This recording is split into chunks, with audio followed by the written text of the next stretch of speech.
Alors, on vient de voir que le constructeur, c'est l'emplacement qui permet d'initialiser le paramètre. C'est l'emplacement qui permet d'initialiser le paramètre. Alors, techniquement parlant, j'ai notre personne. Techniquement parlant, le constructeur porte le même nom que la classe. Carrément. Il porte le même nom que la classe, ça veut dire personne. Ok, les accoladés. On dit d'accord. On initialise le paramètre dial. Parce qu'on a dit que la raison d'être du constructeur, c'est l'initialisation de paramètres. Donc, on initialise. Ok. Âge égale moins 7. Prénom égale. Ça, c'est un constructeur. On dit qu'il s'agit d'un constructeur par défaut. Un constructeur par défaut, c'est quoi? C'est un constructeur qui prend. Il y a des paramètres d'entrée, okay? Qui n'a pas de paramètres d'entrée. Okay? Normalement, une méthode, elle a des paramètres d'entrée. Okay? Tu connais, non? Déclaré, non? Okay? Constructeur par défaut, mais tu connais des paramètres d'entrée. Par contre, il y a d'autres constructeurs. Des constructeurs avec des paramètres. Heda, sans paramètres. C'est le constructeur par défaut. Ça marche? Donc, ça, c'est le constructeur par défaut.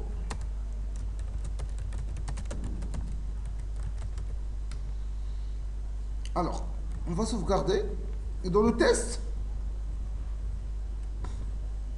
on va faire un premier affichage.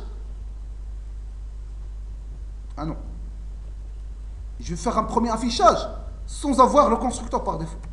Ok? Pour voir les valeurs par défaut affectées par Java. Ça veut dire, je range les là.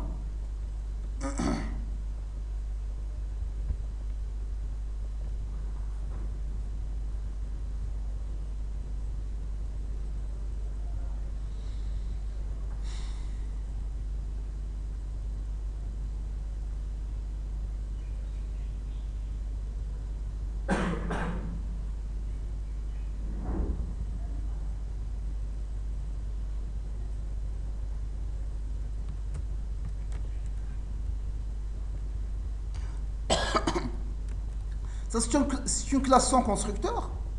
Et dans le test, on va afficher directement après l'instanciation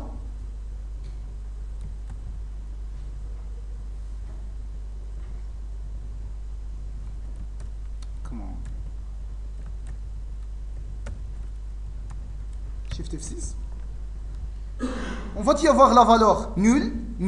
Donc on a dit que string automatiquement est initialisé par Java par la valeur string, par la valeur plutôt nulle, alors que les int est automatiquement initialisé par 0, les doubles automatiquement initialisés par 0.0, idem pour float est initialisé automatiquement par 0.0, boolean automatiquement initialisé par false, etc. Donc, lorsqu'on affiche directement après l'instanciation, on va y avoir les valeurs affectées par défaut par Java. Donc c'est nul et 0. Donc après avoir modifié les valeurs de âge, nom et prénom, lorsqu'on affiche, bien évidemment, on va trouver les valeurs qu'on a déjà affichées. Donc Ahmed Alaoui, l'âge est 0. Donc ça, sans avoir un constructeur au sein de la classe personne. Par contre, si on a un constructeur au sein de la classe personne, ça c'est le constructeur par défaut. Ici, dans la première étape, on va y avoir non pas les valeurs automatiquement attribuées par Java, mais plutôt les valeurs qu'on vient de personnaliser dans le constructeur par défaut. D'ailleurs, ici, le new person, ça veut dire pas simplement, comme on vient de voir, ça veut dire pas simplement allouer de la mémoire. Non, mais en plus de l'allocation de la mémoire, s'il vous plaît, invoquez le constructeur par défaut. Ok? Imaginons que j'ai